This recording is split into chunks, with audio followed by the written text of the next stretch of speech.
بسم الله الرحمن الرحيم. الحمد لله الذي له ما في السماوات وما في الأرض وله الحمد في الآخرة وهو الحكيم الخبير.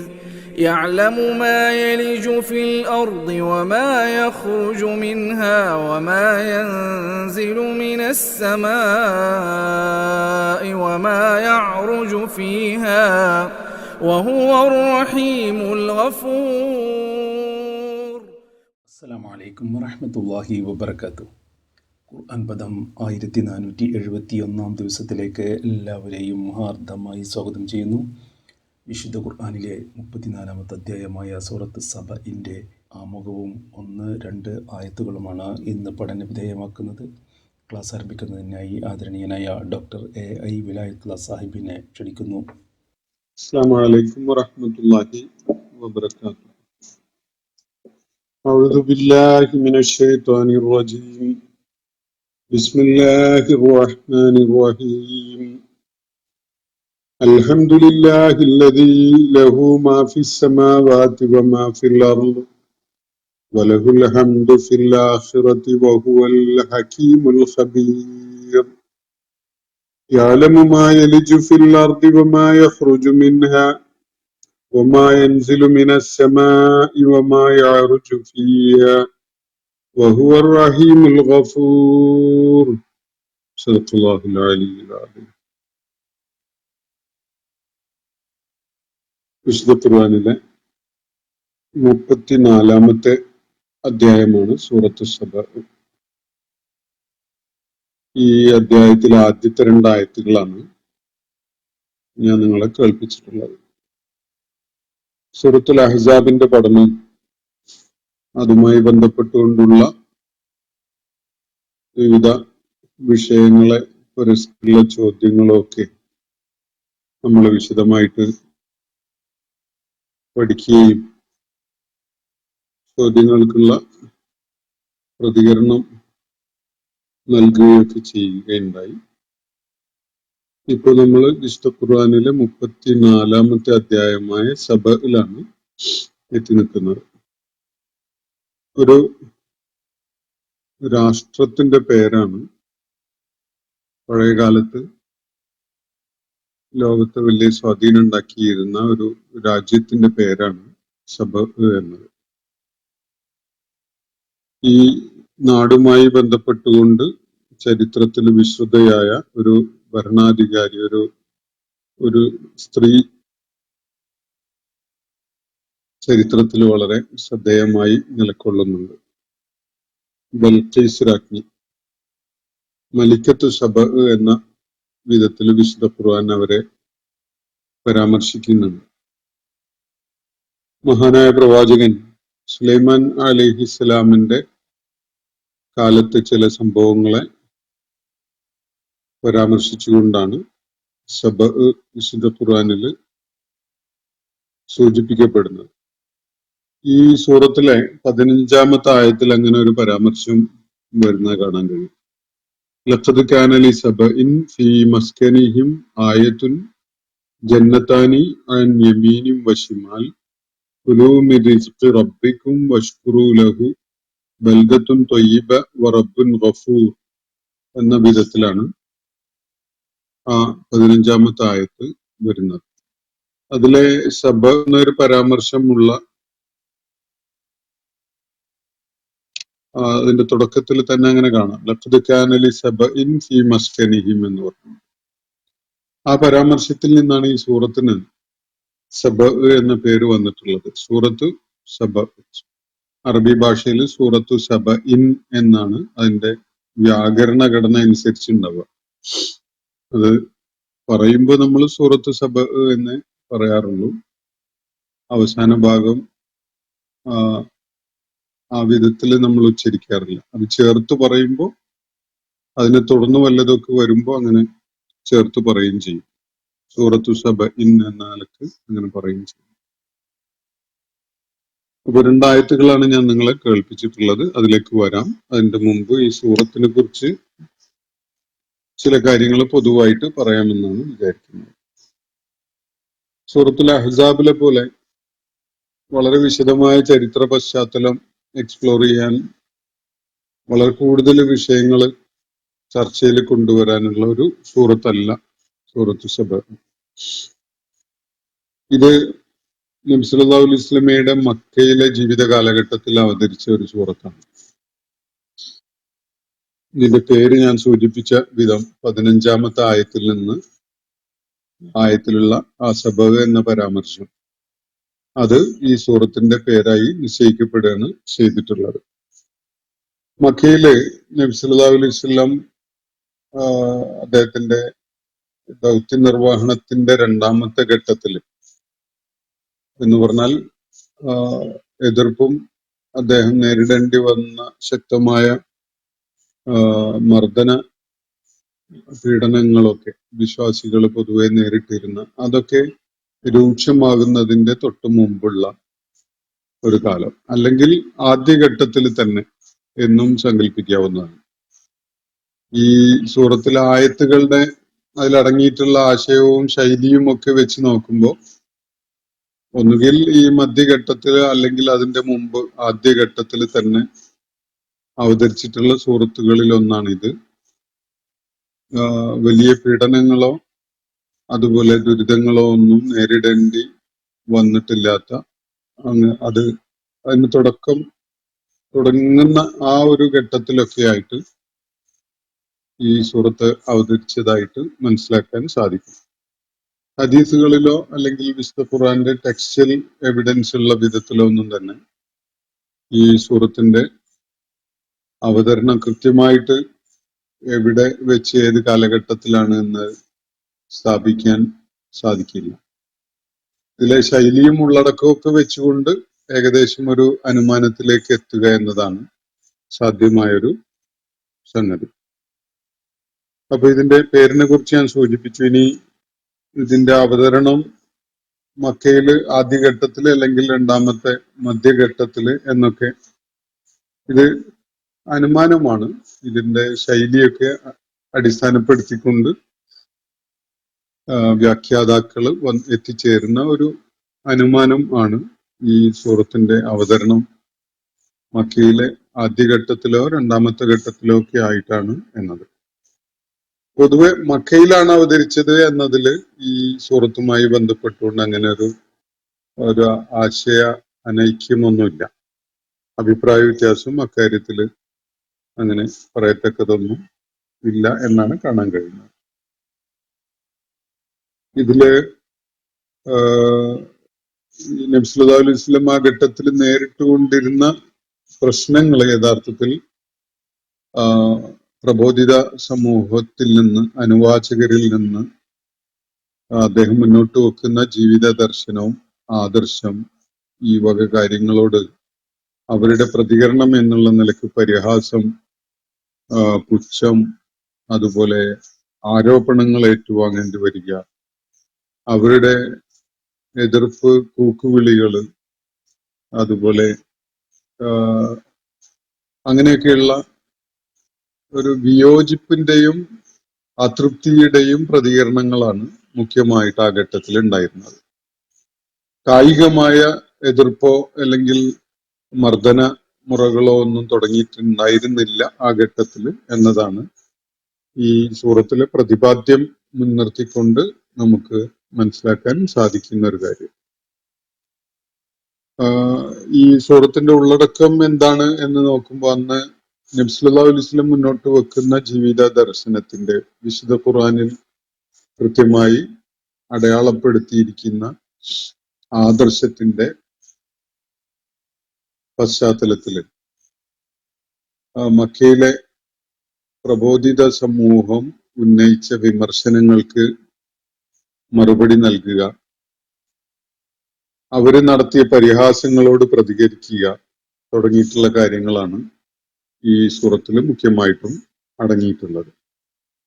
ഇതില് ഉന്നയിക്കപ്പെട്ട ചില വിഷയങ്ങൾക്ക്, ചില വിമർശനങ്ങൾക്ക്, എതിർപ്പുകൾക്കൊക്കെ മറുപടിയുണ്ട്. അതുപോലെ തൗഹീദ്, ആഖിറത്ത് എന്നീ ഇസ്ലാമിന്റെ അടിത്തറകളുണ്ട്.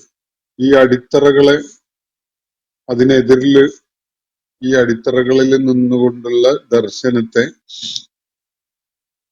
പ്രബോധിത സമൂഹം കടുത്ത വിമർശനങ്ങൾക്ക് വിധേയമാക്കിയപ്പോൾ അതിനെ യുക്തിപരവും ബുദ്ധിപരവുമായ തലത്തില് നേരിടുക എന്നതാണ് ഈ സൂറത്തിലുള്ള അതിന്റെ പ്രതിപാദ്യത്തിൽ അടങ്ങിയിരിക്കുന്ന ഒരു പ്രധാനപ്പെട്ട കാര്യം. നബി സല്ലല്ലാഹു അലൈഹി വസല്ലമയെ വ്യക്തിപരമായി പരിഹസിക്കുകയും അദ്ദേഹത്തിനെതിരിലെ ആരോപണങ്ങൾ ഉന്നയിക്കുകയൊക്കെ ചെയ്തുകൊണ്ടിരുന്ന അല്ലെങ്കിൽ അദ്ദേഹത്തിനെ വിമർശിച്ചുകൊണ്ടിരുന്ന വിഷയങ്ങളുണ്ട്. അക്കാര്യങ്ങളിൽ ചില പ്രതികരണങ്ങളും മറുപടിയൊക്കെ ഇതിലടങ്ങുന്നുണ്ട്. ഇതൊക്കെ ഈ സൂറത്തിന്റെ ഉള്ളടക്കത്തിൽ നിന്ന് അല്ലെങ്കിൽ അതിന്റെ ആയാത്തുകളെ വായിക്കുമ്പോൾ നമുക്ക് അതിന്റെ ഉള്ളടക്കമായിട്ട് ബോധ്യപ്പെടുന്ന കാര്യങ്ങളാണ്. മുഖ്യമായിട്ട് അതിന്റെ കേന്ദ്ര വിഷയമായിട്ട് വരുന്നത് ഈ ഒരു ദ്വന്ദ്മാണ് അവിടെ ചർച്ചയിൽ വരുന്നത്. ഒരു ബൈനറിയാണ്. ഒന്ന് ദൈവികമായ വെളിപ്പാടുകളുടെ അടിസ്ഥാനത്തിലുള്ള സത്യദർശനം, മറ്റൊന്ന് യാതൊരു അടിത്തറയും ഇല്ലാത്ത മനുഷ്യന്റെ പല അബദ്ധജടിലമായ ധാരണകളെയും അടിസ്ഥാനപ്പെടുത്തിക്കൊണ്ടുള്ള ജീവിത ദർശനം. ഈ രണ്ട് സംഗതികളിൽ നിഷേധത്തിന്റെ നിലപാട് സ്വീകരിക്കുന്ന അള്ളാഹുവിന്റെ പ്രവാചകൻ മുന്നോട്ട് വെക്കുന്ന ആദർശത്തിന്റെയും ജീവിത ദർശനത്തിന്റെയും നിഷേധികളായി മാറുന്ന ആളുകൾ, അതിനോട് പുറംതിരിഞ്ഞു നിൽക്കുന്ന ആളുകൾ, അവര് ഏറ്റുവാങ്ങേണ്ടി വരുന്ന ദുഷ്ഫലം, അത് ഈ ഐഹിക ലോകത്തും പാരിത്രിക ലോകത്തും ഒരുപോലെ അവര് നേരിടേണ്ടി വരുന്ന ദുഷ്ഫലങ്ങളെ ഫോക്കസ് ചെയ്തുകൊണ്ടാണ് ചില കാര്യങ്ങൾ ഇതില് ചർച്ചയിൽ വരുന്നത്. അതിന്റെ ഭാഗമായി ഈ ദുഷ്ഫലങ്ങൾ ഉണ്ടാകുന്ന വിധത്തില് സത്യനിഷേധത്തില് നിലകൊള്ളുന്ന ആളുകൾ, അവർക്ക് ശക്തമായ ഭാഷയിലുള്ള താക്കീത് ഈ സൂറത്തിന്റെ ഭാഗമായിട്ട് വരുന്നുണ്ട്. ചരിത്രത്തിൽ നിന്ന് ചില സാക്ഷ്യങ്ങള് ഈ കാര്യത്തിന് സത്യത്തിൽ അടിസ്ഥാനപ്പെടുത്തിക്കൊണ്ടുള്ള ജീവിത ദർശനം ഉൾക്കൊണ്ട് മുന്നോട്ട് പോകുന്ന ആളുകളുടെ പരിണതിയും സത്യനിഷേധത്തെ ഒരു ജീവിത ദർശനം തന്നെ ആക്കിക്കൊണ്ട് നടക്കുന്ന ആളുകൾ ഏറ്റുവാങ്ങേണ്ടി വരുന്ന പരിണതിയും തമ്മിലുള്ള വ്യത്യാസം വളരെ വ്യക്തമായിട്ട് ചൂണ്ടിക്കാണിക്കപ്പെടുന്നുണ്ട്. അതിന് ചില ചരിത്ര സാക്ഷ്യങ്ങള് അള്ളാഹു ഈ സൂറത്തില് പരാമർശിക്കുന്നത് കാണാം. മഹാനായ പ്രവാചകന്മാരായിരുന്ന ദാവൂദ് അലൈഹിസ്സലാമും സുലൈമാൻ അലൈഹിസ്സലാമും ശ്രദ്ധേയമായ പല നടപടികളിലൂടെയും ചരിത്രത്തിൽ വിശ്രുതരായ ആളുകളാണ്. ബനു ഇസ്രായേൽ സമൂഹത്തിലേക്ക് അള്ളാഹു നിയോഗിച്ചയച്ചിരുന്ന പ്രവാചകന്മാർ. ഈ ആളുകൾ, ഈ രണ്ട് പ്രവാചകന്മാര് സത്യത്തിനു വേണ്ടി നിലകൊള്ളുകയും ആ മാർഗത്തിൽ മുന്നേറുകയും ചെയ്തുകൊണ്ട് ലോകത്ത് അവരുടെ ശ്രമഫലമായി സത്യാധിഷ്ഠിതമായ നീതിപൂർവകമായ ഒരു സാമൂഹ്യക്രമം കൊണ്ടുവന്ന ആ ഏറ്റവും സന്തോഷകരമായ ഒരു പരിണിതിയുണ്ട് അവരുടെ പ്രവർത്തനങ്ങളുടെ. അതാണ് അള്ളാഹു ഉയർത്തി കാണിക്കുന്ന ഒരു സംഗതി. മറിച്ച് ധിക്കാരത്തിന്റെയും അതുപോലെ അഹന്തയുടെയും വഴിയിലേക്ക് നീങ്ങിയ, ദൈവികമായ എല്ലാ സമൃദ്ധിയും അതുപോലെ ഐശ്വര്യവും നൽകപ്പെട്ടിട്ടും അള്ളാഹുവിനോട് കൃതജ്ഞതയുള്ളവരായി ജീവിക്കാൻ കൂട്ടാക്കാതിരുന്ന ഒരു സമൂഹത്തെ പരാമർശിച്ചുകൊണ്ട് അവര് നേരിടേണ്ടി വന്ന ഏറ്റവും ദുരിതപൂർണമായ ഒരു കാര്യവും ഈ സൂറത്തില് അള്ളാഹു ഈ രണ്ട് വിരുദ്ധമായ ദിശകളിലേക്ക് അല്ലെങ്കിൽ ജീവിത ദിശ സ്വീകരിക്കുന്ന ആളുകളുടെ അല്ലെങ്കിൽ സമൂഹങ്ങളുടെ ആത്യന്തിക പരിണതി ചൂണ്ടിക്കാണിക്കുന്നതിന്റെ ഭാഗമായിട്ട് പരാമർശിക്കുന്നുണ്ട്.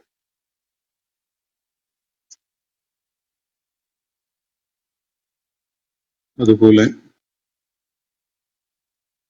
ഈ അനുവാചകരുടെ മുന്നിൽ ഈ സൂറത്ത് അവതരിപ്പിക്കുന്നത് ഈ രണ്ട് ജീവിത ദർശനങ്ങളുടെയും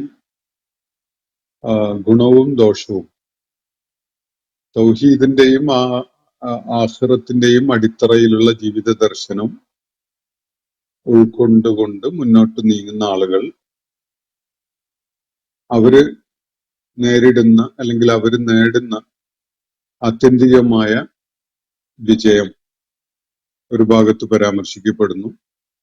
ശരിയായ അടിത്തറയിലുള്ളതല്ലാത്ത ജീവിത ദർശനങ്ങളുമായി നീങ്ങുന്ന ആളുകൾ ഏറ്റുവാങ്ങേണ്ടി വരുന്ന ആഖിബത്തിനെ മറ്റൊരു ഭാഗത്ത് അതിന്റെ പരാജയോന്മുഖമായ തലവും പ്രത്യേകതകളും ചൂണ്ടിക്കാണിച്ചുകൊണ്ട് അതും ആളുകൾക്ക് പരസ്പരം തുലനം ചെയ്തുകൊണ്ട് മനസ്സിലാക്കാൻ സാധിക്കുന്ന വിധത്തിൽ അവതരിപ്പിക്കുകയാണ് ഈ സൂറത്തിൽ.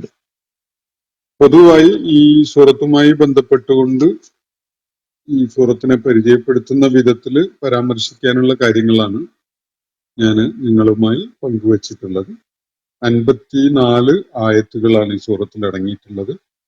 നമുക്ക് ഈ സൂറത്തിലെ ആയത്തുകളെ സൂക്ഷ്മമായിട്ട് പഠന വിധേയമാക്കാൻ വേണ്ടിയുള്ള ശ്രമത്തിൽ ഏർപ്പെടാം. ഇന്ന് ഈ സൂറത്തിലെ 2 ആയത്തുകളാണ് ഞാൻ നിങ്ങളെ കേൾപ്പിച്ചിട്ടുള്ളത്. ഈ 2 ആയത്തുകളുടെ ആശയം നിങ്ങളുമായി പങ്കുവെച്ചുകൊണ്ട് ഇന്നത്തെ സെഷൻ നമുക്ക് അവസാനിപ്പിക്കാം. അൽഹംദുലില്ലാഹില്ലദീ ലഹു മാ ഫിസ് സമാവാതി വ മാ ഫിൽ അർദ്. സൂറത്തിന്റെ തുടക്കം അങ്ങനെയാണ്. വിശുദ്ധ ഖുർആനിലെ പല സൂറത്തുകളും അള്ളാഹുവിന് സ്തുതികീർത്തനങ്ങൾ അർപ്പിച്ചുകൊണ്ടാണ് തുടങ്ങുന്നത്. ഒന്നാമത്തെ സൂറത്ത് തന്നെ തുടങ്ങുന്നത് അങ്ങനെയാണ്, അൽഹംദുലില്ലാഹി റബ്ബിൽ ആലമീൻ എന്ന ഒരു വാക്യം മുഖേനയാണ്. അതിന്റെ മുമ്പ് ബിസ്മില്ലാഹിർ റഹ്മാനിർ റഹീം എന്നത് തീർച്ചയായിട്ടും ഉണ്ട്. വിശുദ്ധ ഖുർആന്റെ തന്നെ തുടക്കം അങ്ങനെയാണ്. അപ്പോ അൽഹംദുലില്ലാഹില്ലദീ ലഹു മാ ഫിസ് സമാവാതി വ മാ ഫിൽ അർദ്. ഇത് ഒരു നാഥനില്ലാത്ത ഒരു ലോകമല്ല. അതാണ് ഈ ആയത്ത് ഉയർത്തി കാണിക്കുന്ന ഒരാശയം. ഈ ആയത്തിന്റെ സാരം നോക്കുക. അൽഹംദുലില്ലാ, അള്ളാഹുവിനാണ് സകല സ്തുതികീർത്തനങ്ങളും. ആരാണ് ഈ അള്ളാഹു? അല്ലദീ ലഹു മുൽക്കു അല്ലദീ ലഹു മാ ഫിസ് സമാവാതി വ മാ ഫിൽ അർദ്. അവനുള്ളതാണ്, അവന്റെ ഉടമസ്ഥതയിലുള്ളതാണ്, അവൻ അവകാശപ്പെട്ടതാണ് ആകാശങ്ങളിലും ഭൂമിയിലുമുള്ള സകലതും. ആകാശങ്ങളിലും ഭൂമിയിലുമുള്ള സകലതും ആരുടേതാണോ അവനാണ് സർവസ്തുതികളും എന്ന് പറഞ്ഞുകൊണ്ടാണ് ഇവിടെ തുടങ്ങുന്നത്. അത് വലിയൊരു യുക്തിഭദ്രമായ ഒരു അടിത്തറയാണ് ഈ ഒന്നാമത്തെ ആയത്തിന്റെ ആദ്യ ഭാഗത്ത് തന്നെ അള്ളാഹു നൽകുന്നത്. ആകാശഭൂമികളിലുള്ള സകലതും ആരുടേതാണോ അവനാണ് സ്തുതികീർത്തനങ്ങൾ, അവനാണ് ഹംദ് അർഹിക്കുന്നത്. ഹംദ് എന്നത് വിശുദ്ധ ഖുർആന്റെ പശ്ചാത്തലത്തില് സ്തുതിയും അതേപോലെ നന്ദി പ്രകടിപ്പിക്കലും ശുക്രുമാണ്. രണ്ടും ചേർന്ന് വരുന്ന ഒരു ആശയമാണ് ഹംദിനുള്ളത്. അൽഹംദുലില്ലാ എന്ന് പറയുമ്പോൾ അഷ്കുറുല്ല എന്നുകൂടി അതില് അർത്ഥം അടങ്ങിയിട്ടുണ്ട്. അപ്പൊ അള്ളാഹുവിനാണ് സ്തുതി കീർത്തനങ്ങൾ, അള്ളാഹുവിനാണ് സ്തുതി, അള്ളാഹുവിനാണ് സകല വിധത്തിലുള്ള കൃതജ്ഞതയും സ്തുതിയും അർഹിക്കുന്നവൻ അള്ളാഹുവാണ്. ആരാണ് ഈ അള്ളാഹു? പലപ്പോഴും ആളുകള് ഈ അള്ളാഹു ആരാണ് എന്ന് മനസ്സിലാക്കാത്ത വിധത്തില് പ്രതികരിക്കുന്നതും ഇസ്ലാമിക ദർശനത്തോട് എതിർപ്പ് കാണിക്കുന്നതും ഒക്കെ കാണാൻ കഴിയും. വളരെ കൃത്യമായിട്ട് അള്ളാഹു ഇവിടെ വിവരിക്കുകയാണ് ആരാണ് ഈ അള്ളാഹു. ലഹു മാഫി സമാവാതി വ മാഫിൽ അർദ്. അവന്റേതാണ് ഈ ആകാശങ്ങളും ഭൂമിയും ഒക്കെയും അതിലുള്ളതൊക്കെയും തന്നെ.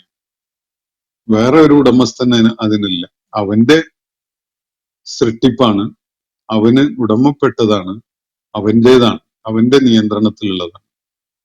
അതിന് വേറെ അവകാശികളോ വേറെ ക്ലെയിമൻസോ ഒന്നുമില്ല. അങ്ങനെയുള്ള അള്ളാഹുവാണ് സ്തുതികീർത്തനങ്ങൾ അർഹിക്കുന്നവൻ എന്നാണ് ഇവിടെ ഈ സൂറത്തിന്റെ തുടക്കമായിട്ട് പറയുന്നത്. അത് ഹംദിന് അവൻ അർഹനാകുന്നതിന്റെ യുക്തിപരമായ ഒരു അടിത്തറയാണ് ഇവിടെ വെളിപ്പെടുത്തുന്നത്. എന്തുകൊണ്ട് അള്ളാഹു സ്തുതിക്കപ്പെടണം, വാഴ്ത്തപ്പെടണം? അവന്റേതാണ് ഈ ഉലകം മുഴുവനും, ആകാശങ്ങളിലും ഭൂമിയിലുമുള്ള സകല സംഗതികളുടെയും ഉടമസ്ഥൻ അവനാണ്. ഈ സ്തുതി അർപ്പിക്കുന്ന ആളുകളും അവരുടെ ശരീരവും അവരുടെ അവയവങ്ങളും ഒക്കെ തന്നെയും അവന്റേതാണ്. അവന് പൂർണ്ണമായ അധികാരവും നിയന്ത്രണവുമുള്ള തലങ്ങളും മേഖലകളുമാണ് ഇതൊക്കെയും തന്നെ. അവന്റേതാണ് ഈ പ്രപഞ്ച സാകല്യം, അതിലടങ്ങിയിരിക്കുന്ന സകലതും. അപ്പൊ ഇത് ഒരു നാഥനില്ലാത്ത ലോകമല്ല. ചോദിക്കാനും പറയാനും ഇതിന് ഉത്തരവാദപ്പെട്ട ഒരു ഉടമസ്ഥനുണ്ട്. അതാണ് പറഞ്ഞു വെക്കുന്ന കാര്യം. അവനാണ് എല്ലാ സ്തുതികീർത്തനങ്ങളും അർഹതപ്പെട്ടിരിക്കുന്നത്. അപ്പൊ ആരുടെ ഉടമസ്ഥതയിലാണോ ഈ ആകാശങ്ങളും ഭൂമിയും അവയിലുള്ള സകലതും ഉള്ളത്, അവനാണ് ഏറ്റവും ലോജിക്കലായിട്ട് ആർക്കും ബോധ്യപ്പെടുന്ന ഒരു കാര്യമാണ്. അവനാണ് ഹംദ് അർഹിക്കുന്നത്. ഹംദിന്റെ അർഹതയുള്ളവൻ, കൃതജ്ഞതയും അതുപോലെ തന്നെ സ്തുതികീർത്തനങ്ങളും അർഹിക്കുന്നത് ഈ പ്രപഞ്ച സാകല്യത്തിന്റെ ഉടമസ്ഥനായ അള്ളാഹുവാണ്. അവനാണ് സ്തുതികീർത്തനങ്ങൾ. വലഹുൽ ഹംദു ഫിൽ ആഖിറ. ഇത് പ്രത്യക്ഷത്തിൽ ഈ ഭൗതിക ലോകത്ത് തന്നെ സ്തുതികീർത്തനങ്ങൾ അവനാണ് അർഹിക്കുന്നത് എന്നതിനു പുറമെ ആഖിറത്തിലും പരത്തിലും അവൻ തന്നെയാണ് സ്തുതികീർത്തനങ്ങൾ അർഹിക്കുന്നവൻ. അവനുള്ളതാണ് സ്തുതികീർത്തനങ്ങൾ. പാരത്രിക ലോകത്തും എന്ന് പറഞ്ഞ ഇന്ന് നിങ്ങൾക്ക് കാണാനും അനുഭവിക്കാനും കഴിയാത്തൊരു ലോകമുണ്ട്. അതിനാണ് ആഖിറത്ത് എന്ന് ഖുർആൻ പറയുന്നത്. അപ്പോ ഈ ആഖിറത്തിലും ഹംദിന്റെ ഉടമസ്ഥൻ അവൻ തന്നെയാണ്. അതിന് മാറ്റം ഉണ്ടാവാൻ പോകുന്നില്ല. അവനാണ് എല്ലാ വിധത്തിലുമുള്ള സ്തുതികീർത്തനങ്ങൾ അർഹിക്കുന്നത്. ആകാശങ്ങളുടെയും ഭൂമിയുടെയും അവയിലുള്ള സകലതിന്റെയും ഉടമസ്ഥൻ ആരാണോ ആ അള്ളാഹുവാണ് ഹംദ് അർഹിക്കുന്നവനായിട്ടുള്ളത്. അവന് തന്നെയാണ് പരത്തിലും സ്തുതികീർത്തനങ്ങൾ. അവനുള്ളതാണ് ശുക്ർ അല്ലെങ്കിൽ ഹംദ് പാരത്രിക ലോകത്തും. വഹുവൽ ഹക്കീമുൽ ഖബീർ. അവൻ അങ്ങേയറ്റത്തെ യുക്തിജ്ഞനാണ്, അഗാധജ്ഞനുമാണ്. അവന്റെ അറിവിൽ പെടാത്തതായിട്ട് യാതൊന്നുമില്ല. അവന്റെ ആസൂത്രണവും യുക്തിയും അതിനെ അതിജയിക്കാൻ കഴിയുന്നവരായിട്ട് ആരുമില്ല. അപ്പൊ അള്ളാഹുവിന്റെ ഹിക്മത്തിനപ്പുറത്തേക്ക് അതിനെ മറികടന്നു കളയാം എന്ന് ആരെങ്കിലും വ്യാമോഹിച്ചത് കൊണ്ട് കാര്യമില്ല. അവന്റെ ഹിക്മത്തിനപ്പുറം അതിനെ അതിജയിക്കാൻ കഴിയുന്ന ഹിക്മത്ത് മറ്റൊരാൾക്കുമില്ല. അതുപോലെ അവന്റെ അറിവിനെ, അവന്റെ ജ്ഞാനത്തിനെ കബളിപ്പിച്ചുകൊണ്ട് ആർക്കെങ്കിലും എന്തെങ്കിലും ചെയ്തു കളയാം എന്നും ആരും കരുതിയിട്ട് കാര്യമില്ല. കാരണം അവൻ ഹക്കീമാണ്, അതേപോലെ തന്നെ ഖബീറുമാണ്, യുക്തിജ്ഞനുമാണ്, അഗാധജ്ഞനുമാണ് അള്ളാഹു. ഇതാണ് അള്ളാഹുവിനെ കുറിച്ച് സൂചിപ്പിക്കുന്നത്. അപ്പൊ ആകാശങ്ങളുടെയും ഭൂമിയുടെയും അവയിലെ സകലതിന്റെയും ഉടമസ്ഥനായ അള്ളാഹുവിനാണ് സ്തുതികീർത്തനങ്ങൾ. പരത്തിലും അവൻ തന്നെയാണ് സ്തുതി അർഹിക്കുന്നത്. അവൻ അങ്ങേയറ്റം യുക്തിജ്ഞനാണ്, അതേപോലെ തന്നെ അഗാധജ്ഞാനമുള്ളവനുമാണ്. അവന്റെ അറിവിൽ പെടാത്തതായിട്ട് യാതൊന്നുമില്ല. നമ്മൾ അവന് സ്തുതികീർത്തനങ്ങൾ അർപ്പിക്കാൻ വേണ്ടി ആലോചിക്കുന്നത് അവൻ അറിയുന്നു. അവന് സ്തുതികീർത്തനങ്ങൾ അർപ്പിക്കാൻ നമ്മളുടെ മനസ്സിൽ എതിർപ്പ് രൂപപ്പെടുന്നുണ്ടെങ്കിൽ, അതിൽ പ്രതിഷേധം രൂപപ്പെടുന്നുണ്ടെങ്കിൽ അതും അവൻ അറിയുന്നുണ്ട്. ഇതൊന്നും നമ്മൾ എക്സ്പ്രസ് ചെയ്യേണ്ട കാര്യമൊന്നുമില്ല. നമ്മൾ പറയുന്നതിന് മുമ്പ് തന്നെ, നമ്മൾ നാവ് കൊണ്ട് അത് ഉച്ചരിക്കുന്നതിന് മുമ്പ് തന്നെ നമ്മൾ എന്ത് പറയാൻ പോകുന്നു, നമ്മൾ എന്ത് മനസ്സിൽ വിചാരിക്കുന്നു എന്നതൊക്കെയും അറിയുന്ന അത്രയും അഗാധജ്ഞനാണ് അള്ളാഹു. എന്നാണ് ഇവിടെ സൂചിപ്പിക്കപ്പെടുന്ന കാര്യം. യഅലമു മാ യലിജു ഫിൽ അർളി വമാ യഖ്റുജു മിൻഹ. എന്നിട്ട് അല്ലാഹു പറയുകയാണ്, അവൻ അറിയുന്നുണ്ട്. അവന്റെ അറിവിന്റെ ഒരു തലം ഒന്ന് നോക്കൂ. യഅലമു മാ യലിജു ഫിൽ അർള്, ഭൂമിയിൽ വന്നു ചേരുന്നത് അവൻ അറിയുന്നു. ഒരു വൃക്ഷത്തുനിന്ന് ഒരു ഇല അടർന്നു വീണാൽ അത് ഭൂമിയിലേക്കാണ് വന്ന് പതിക്കുക. അവനറിയാതെ അത് ഭൂമിയിൽ പതിക്കുന്നില്ല. അവന്റെ ആസൂത്രണത്തിന്റെ ഭാഗമാണ് ആ ഇല ഭൂമിയിൽ വന്ന് പതിക്കുന്നത് പോലും. കാരണം അതില് അള്ളാഹു നിശ്ചയിച്ച പലരുടെയും പല ജീവജാലങ്ങളുടെയും ഉപജീവനം അടങ്ങിയിട്ടുണ്ടാകും പലപ്പോഴും. അത് മണ്ണില് ചീഞ്ഞളിഞ്ഞ് വളമായി മാറിയാൽ പല ചെടികളുടെയും മരങ്ങളുടെയും ഒക്കെ അവയ്ക്ക് ആവശ്യമായ പോഷകങ്ങളായിട്ട് അത് മാറും. ഇതൊക്കെയും അള്ളാഹുവിന്റെ ആസൂത്രണത്തിൽ പെട്ടതാണ്. അതുകൊണ്ട് മണ്ണിലേക്ക്, ഭൂമിയിലേക്ക് വന്നു വീഴുന്ന, ഭൂമിയിൽ പതിക്കുന്ന ഏതൊരു സംഗതിയും ഉണ്ടെങ്കിലും, അതൊരു മഞ്ഞുതുള്ളി ആയാലും ഒരു ഇലയായാലും ഒരു കായ ആയാലും ഒരു പഴമായാലും അതുപോലെ അന്തരീക്ഷത്തില് എന്തെങ്കിലും വെടിയേറ്റ് വീഴുന്ന ഒരു പക്ഷിയായാലും, ഇതൊക്കെയും എന്ത് തന്നെയാണ് ഭൂമിയിൽ പതിക്കുന്നതെങ്കിലും അത് അവന്റെ അറിവിൽ പെട്ടുകൊണ്ടേ അത് സംഭവിക്കുകയുള്ളൂ. അവൻ അറിവുണ്ട് അതിനെക്കുറിച്ച്, എന്തൊക്കെയാണ് ഭൂമിയിൽ വന്ന് പതിക്കുന്നത് എന്നത്. വമാ യഖ്റുജു മിൻഹ, ഭൂമിയിൽ നിന്ന് എന്തൊക്കെയാണ് പുറപ്പെട്ടു വരുന്നത് എന്ന കാര്യവും അവനറിയാം. ചെടികള് നാമ്പെടുത്ത് വരുന്നത്, മുള പൊട്ടുന്നത്, അതുപോലെ വൃക്ഷങ്ങൾ വളർന്നു വരുന്നത്, മണ്ണിലെ സുഷിരങ്ങളിൽ നിന്ന് ജീവൻ കിളിർത്തു വരുന്നത്, അങ്ങനെ ഭൂമിയിൽ നിന്ന് എന്തൊക്കെ പുറപ്പെട്ടു വരുന്നുണ്ടോ അതൊക്കെയും അവന്റെ അറിവിൽപ്പെട്ടതാണ്. അവന്റെ അറിവിൽപ്പെടാതെ ഒന്നും തന്നെ മണ്ണിൽ വന്ന് ചേരുന്നില്ല, ഭൂമിയിൽ നിന്ന് മുള പൊട്ടി പുറപ്പെട്ടു വരുന്നുമില്ല. എല്ലാം സൂക്ഷ്മമായിട്ട് അറിയുന്നവനാണ് അല്ലാഹു. എന്ന് പറഞ്ഞാൽ ഈ പ്രപഞ്ചത്തിന്റെ ഏറ്റവും സൂക്ഷ്മമായ കാര്യങ്ങൾ വരെ വളരെ കൃത്യമായിട്ട് അറിയുന്ന ഒരു ഉടമസ്ഥനും നാഥനുമാണ് ഈ ഭൂമിയുടേതായി, ഈ പ്രപഞ്ചത്തിനായി ഉള്ളത് എന്ന കാര്യമാണ് അള്ളാഹു ഇവിടെ വ്യക്തമാക്കുന്നത്. അതുപോലെ വമാ യൻസിലു മിനസ് സമാ, ഭൂമിയിലേക്ക് ഇറങ്ങി വരുന്നത്, ഭൂമിയിലേക്ക് അവരോഹണം ചെയ്യുന്നത് എന്തൊക്കെയാണ് എന്നത് അവന് നന്നായി അറിയാം. ഭൂമിയിലേക്ക് മഴ അള്ളാഹു വർഷിക്കുന്നുണ്ട്, മഞ്ഞ് പെയ്യുന്നുണ്ട്, മിന്നൽ പിണറുകളുടെ ചില പ്രവർത്തനങ്ങളും മണ്ണിൽ ഉണ്ടാവുന്നുണ്ട്. അതുപോലെ നമുക്കറിയുന്നതും അറിയാത്തതുമായ പല പ്രതിഭാസങ്ങളും ബാഹ്യമായ ലോകത്ത് നിന്ന് ഭൂമിയിലേക്ക് ഇറങ്ങുന്നുണ്ട്. ദൈവിക വെളിപ്പാടുകൾ വരുന്നുണ്ട്. ഒരായത്തിൽ പരാമർശിക്കുന്ന യുദബ്ബിറുൽ അംറ മിനസ് സമാഇ ഇലൽ അർള് എന്നാണ്. വാനലോകത്തുനിന്ന് ഉപരിലോകത്തു നിന്ന് അവൻ ഓരോന്നിനുമുള്ള നിർദ്ദേശങ്ങള്, കൽപ്പനകൾ നൽകിക്കൊണ്ടിരിക്കുന്നു എന്നാണ്. അപ്പോ അള്ളാഹുവിന്റെ കൽപ്പനകള് ആകാശത്തുനിന്ന് വാനലോകത്തുനിന്ന് ഓരോ സൃഷ്ടിജാലത്തിനും ലഭിച്ചുകൊണ്ടേയിരിക്കുന്നുണ്ട്. മനുഷ്യന്റെ മനസ്സിൽ പല ആശയങ്ങൾ രൂപപ്പെടുന്നുണ്ടല്ലോ. എവിടുന്നാണ് അത് വരുന്നത്? ജീവജാലങ്ങൾക്ക് അവരുടെ സൃഷ്ടിപരമായ ജൈവപരമായ പല പ്രവണതകളും നൈസർഗിക വാസനകളും ഉണ്ടല്ലോ. അതിന്റെ ഉറവിടം ഏതാണ്? ഇതൊക്കെയും അള്ളാഹുവിന്റെ നിയന്ത്രണത്തിലും കൽപ്പനക്കും വിധേയമായിക്കൊണ്ട് ഉള്ള സംഗതികളാണ് എന്നാണ് അള്ളാഹുവിടെ സൂചിപ്പിക്കുന്ന കാര്യം. ഭൂമിയിൽ വന്ന് ചേരുന്നത് അത് ഇലയായാലും പൂ കൊഴിഞ്ഞു വീഴുകയാണെങ്കിലും മഞ്ഞുതുള്ളിയാണെങ്കിലും അതൊക്കെയും, അല്ലെങ്കിൽ എന്തു തന്നെയാണ് ഭൂമിയിൽ വന്ന് മണ്ണിൽ വന്ന് പതിക്കുന്നത് എങ്കിലും അവൻ അറിയുന്നുണ്ടത്.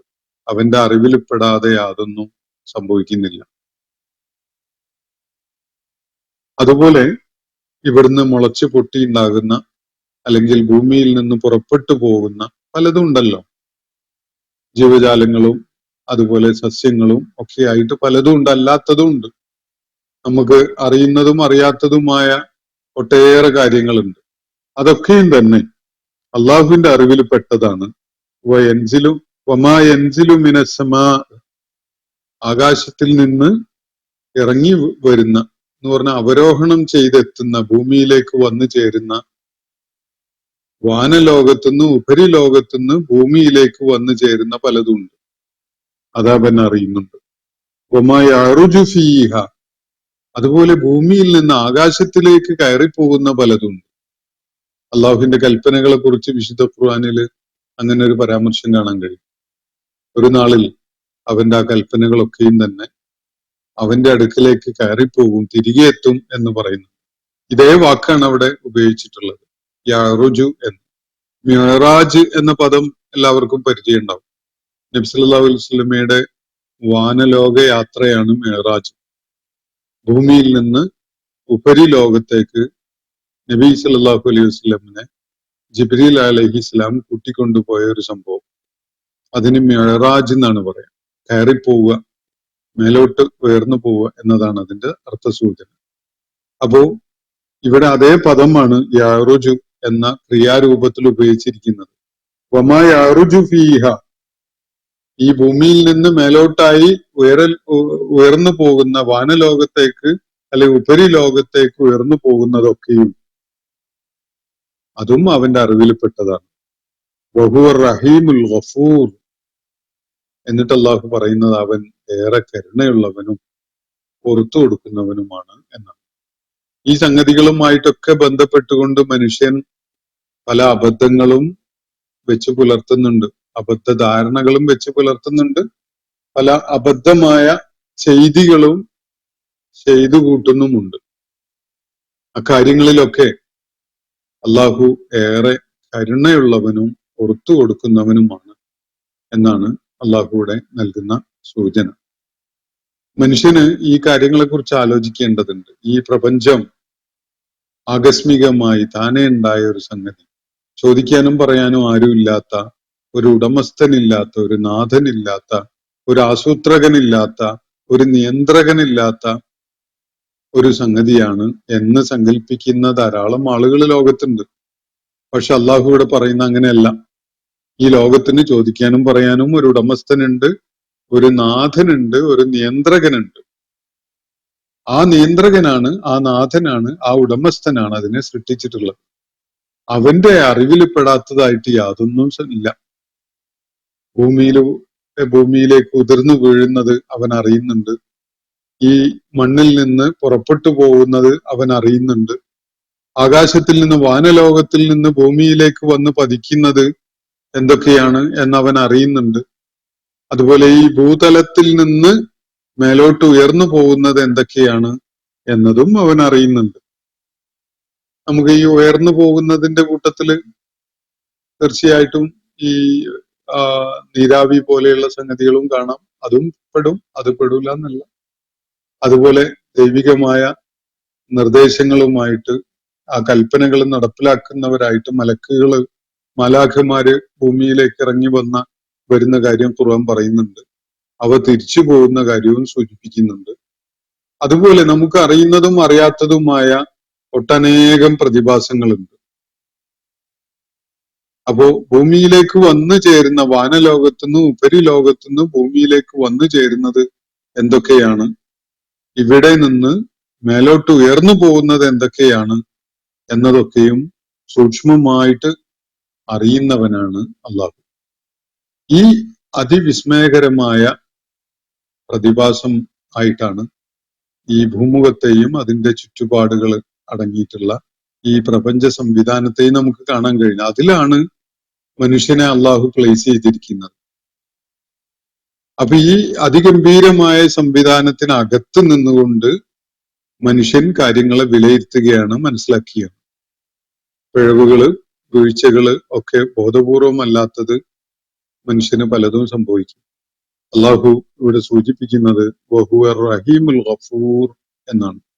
ഏറെ കരുണയുള്ളവനും ഏറെ പുറത്തു കൊടുക്കുന്നവനുമാണ് അള്ളാഹു എന്നാണ് ഇവിടെ സൂചിപ്പിക്കുന്നത്.